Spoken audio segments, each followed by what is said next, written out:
I'm with Rebecca Brimmer from Bridges for Peace here in Jerusalem. Now, Rebecca, what is Bridges for Peace? So we're a Christian organization that is supportive of Israel and is trying to build relationships between Christians and Jews, really all over the world, but also here in Israel. Now, we're seeing conflict break out in Ukraine. Bridges for Peace has responded to the conflict. What are you doing? Well, first of all, we've already had a network in Ukraine, and in fact, all over the Soviet Union. We've helped 86,000 people make Aliyah in the last 25 years. So we already had boots on the ground with our Christian partners there. So immediately, as soon as we heard the news of the first shots, we got in touch with our network and asked them exactly what they needed and how we could help. Wow, so this has made it easier for you to respond because you've already got a network there? Yes, we've already got a network there, and we're also well known throughout Israel because of working here with so many NGOs and government agencies, because we give food to 24,000 people every month here in Israel. So we're well connected both with the Jewish world and also with the Christian world in the former Soviet Union, and that really made it easier for us to start immediately. In fact, when the first bombs were going off, we were on an outing with our staff to see the beautiful flowers down near the Gaza Strip. And we had some Ukrainian people on our staff, and all of a sudden they're coming to me with their phones and showing me live videos. Friends send, and immediately I got in touch with our head guy, Victor, in Kyiv, and with the guy Mel that's overseeing the whole operation there. We call it Project Rescue. And I was amazed, because none of our workers, we call them fishers because of Jeremiah 16, none of them left. In fact, they were all offered to go to safety, go to another country, and not a single one left because they said, you know what, this has been our calling from God to help the Jewish people come home, and why would we leave now in the hour of greatest need? So you have people there on the ground in Ukraine. Are you hearing stories from them? We're hearing some, although the communication from them is very, very, very weak. I know our guy in Moldova, he has been absolutely overwhelmed. In fact, 1,300 people have been helped by this small group in Moldova on the border to come to Israel. And in fact, their vehicle wasn't adequate. They were picking people up, taking them to the Jewish agency, taking them to people that could get them on the planes. And it was overwhelmed. So we bought a vehicle in Moldova. That was one of the first things we did, is to get a vehicle so that they actually could get to where they're going. Is it difficult for them to actually get out of Ukraine and here to the land of Israel? Yes, many, many difficulties. In fact, the railway seems to be one of the most secure ways to get out because bridges have been bombed. If you try to get out with your car, you sometimes can't even get from one city to the next. People have fled from cities into the country. Some of the people that we've been hearing stories about have ended up walking. People are arriving at the borders with hungry, hypothermia, many, many problems because not just they're traumatized, which they're all traumatized, but they're hungry. Are there many organizations helping the people of Ukraine at the moment? I believe so. From what I've been given to understand, there's a lot of people that are stepping up. Now, our special interest is to try to help the Jewish people come home, because that's been part of what Bridges for Peace has been involved in all along, is to bring back the people from the diaspora, help them be established here in the land. So we've also partnered with some major Jewish organizations. So we've partnered with Karen HaYesod in order to bring the people back on the planes. And I had the opportunity to go to the airport the other night and greet people coming, 140 people on the plane. It was very striking because there were almost no men. Ukraine has said anyone between the ages of 18 and 60 has to stay and fight. There were almost no teenage girls either. There was mothers with young children, middle school children, and old people. And as they walked off of that plane, there was just a real weariness. I felt like they were just so exhausted. And then there was this whole feeling of sadness. Because all of these women with the responsibility of children arriving in a new country, leaving a war-torn reality, none of them know if or when they'll see their husbands again. I imagine there will be many, many widows that Israel will be caring for in the coming years. It must be quite emotional for you, was it, to see these people come back to the land of Israel? Very emotional. On a lighter note, I'm a dog owner, and our dog is a member of our family. And so it was interesting to me to see that several people came off of the plane with crates in hand with their pets. And I thought, isn't that wonderful? Here they're fleeing for their lives, but they didn't abandon their furry friends. And so I asked the stewardess at the end, I said, how many animals did you actually have in the cabin? She said, we had 7, 4 dogs, 3 cats, and 1 chicken. Wow. So I personally thought that a great funny headline would have been, Ukrainian chicken makes aliyah. I'm not sure whether it was making sure that there was dinner or breakfast, or if it was just a pet. Yeah. Obviously, there's sanctions in Russia as well. Do you think there'll be an exit of Russian Jews too coming to the land of Israel? That's what I've been told. Already there's been plane loads, although yesterday I heard that Russia is taking steps to limit the exodus of Jews from Russia. So I'm not sure what's going on. I have heard that the Prime Minister of Israel, when he went to Russia, that was one of the things he asked Putin, was to let the Jewish people come out freely. But I'm hearing mixed messages. I'm not sure what's going to happen there. We do have Russian Christian friends, and they are expressing to us that life is becoming very difficult in Russia. And I'm not against the Russian people. There are many wonderful Russian people, many wonderful Christians in Russia that we really need to pray for, because their ruble is going through the floor.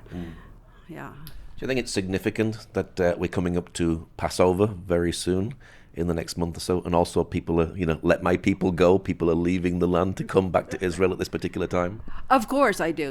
When I was a teenager, and I'm in my 60s now, so that's a long time ago, my dad was very active as a Christian minister for the release of the Russian Jews. This was before the Iron Curtain fell. And I remember as a child wearing T-shirts that said, "Let my people go." And I also remember as a teenager seeing my first films of the actual footage of the Holocaust and being so torn and crying and saying to my dad, why didn't more Christians do something? And he says, well, we don't really understand how difficult it was. But I'm reminded of that today, because I realize that today there are people at risk. Today there are Jewish communities at risk. And it's not just in Ukraine, it's also in Russia, as you mentioned, but it's also in Ethiopia, where there's a civil war going on. There's also Jewish people in Burma that are caught in that civil conflict. So I have really had a sense of importance for the hour, that we couldn't save the Jews of the Holocaust era. I wasn't alive. You weren't alive. But what is God saying to us now? What is our responsibility now when there are, again, Jewish communities at risk? So we're doing everything we can on many different fronts to be able to rescue them. Is this a fulfillment of biblical prophecy, do you think? I think there's so much fulfillment of biblical prophecy actually going on around us. And the other day, I got a wonderful gift. I loved it. In fact, it's probably the best gift I've gotten in years. And it was one of those little tin coin containers that Jewish people had in their homes during the time of the state being born and all through the years. They're called tzedakah boxes, which is charity boxes, and they have a map of Israel on them and a flag of Israel. And I thought to myself, I said, why do I like this so much? Why did I want this so much? And then I realized that there is a partnership that happens between God and men. So all through the prophets, we see the prophecies about the Jewish people coming back. We see God promising them that they would have their state again and that he would bring them back. And he didn't want to leave any behind. That's in the book of Ezekiel. And yet, God uses people like me and people like you. People, Jewish people with those little boxes sitting on their counters in their kitchens in the United States or in the UK or in Australia, who were putting coins in it to rebuild Zion, just like the Lord said he would do. He says, I will build Zion and then I will be seen in my glory. So yes, I see there's a partnership between God and man, and he's giving us the opportunity to partner with him to bring about the promises that he said he would do. And that little box for me symbolized that it's our part that we play to help God as he is bringing about his prophetic word. Now there's talk about peace talks here in Jerusalem. Is Israel a good peace broker for this situation? I haven't a clue.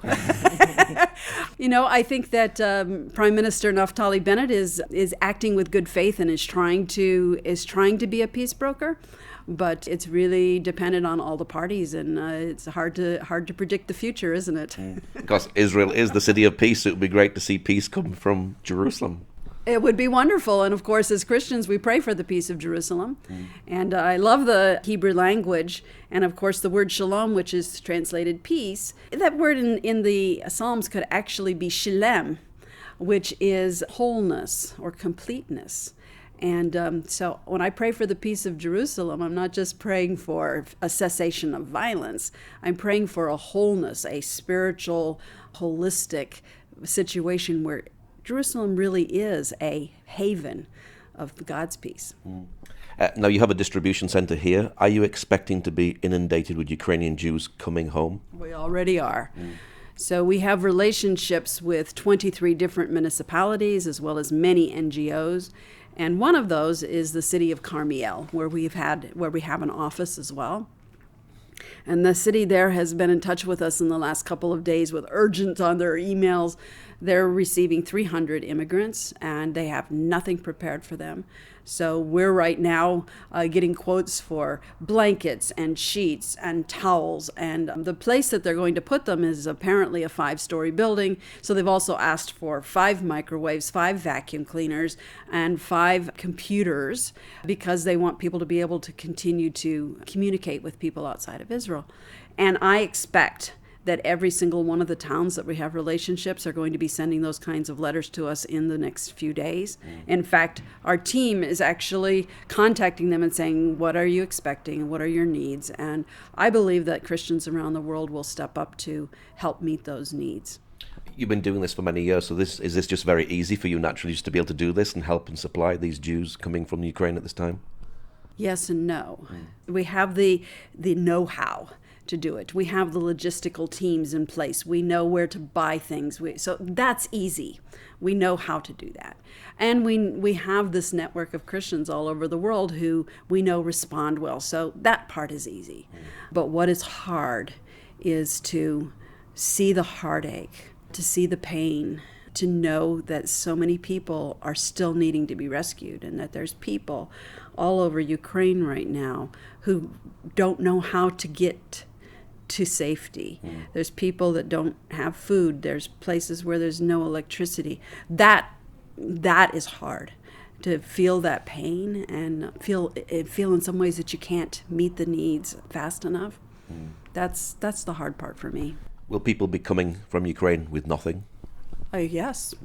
In fact, most people are coming with a small bag because they had to get into those trains. Now, I've been on those trains. They seem to me to be dating back to probably the 50s. I went in the high class car, and it was threadbare. I mean, it was a little tiny aisle with 2 bunks on either side and fold down bunk beds atop, and that was your sleeper car. And what I've been told is that small little room, which my husband and I knocked knees when we were sitting together on the opposite bunks, that they're cramming 20 people into each one of those little sleeper cars just to get people out of the danger. So there's no room. They're telling people no luggage. There's no room for luggage. If you put 20 people in, I don't even know how it's possible to get 20 people into one of those little cars. But there's no luggage. So people are coming with a backpack. People with babies, there's no room for strollers. You know, they're carrying them in their arms. And one person that I heard from said that the train trip was something like 18 to 20 hours, and they were jammed so closely together they can hardly move. Of course, this brings back thoughts of other times when Jews were packed on train cars. So yeah, very, very difficult. So bridges is a very important lifeline at this particular moment in time. We're one of a chain of things that God is using. I believe that our work is important, and I believe that it's God ordained, and I believe that He placed us in a position to be able to meet needs for such a time as this. I mentioned the Holocaust. I wasn't alive, but I'm alive today, and so I'm going to do everything we can to meet those needs. It's a very, very sad situation, but it also must be very exciting for the fact that you can actually help these people get back to the land and be in safety at the same time. I love that. I love it that we can partner with God to bring His people home to the land of Israel. It's wonderful. Yes, I don't love it that they're suffering, but I love it that He's placed Christians like us in a place to be able to help. Why do you do this work? I do it because I love God, and I love His Word. I'm a Bible believer, and I feel called to it. I don't know what to say. I'm not motivated just for human suffering. I'm motivated because I want to touch the heart of God. And what's your prayer, finally, for the people of Ukraine, for Jews that are fleeing at this particular moment in time? So I'm praying that God will lead them and guide them, that they'll find the right people that will help them on each step of the way.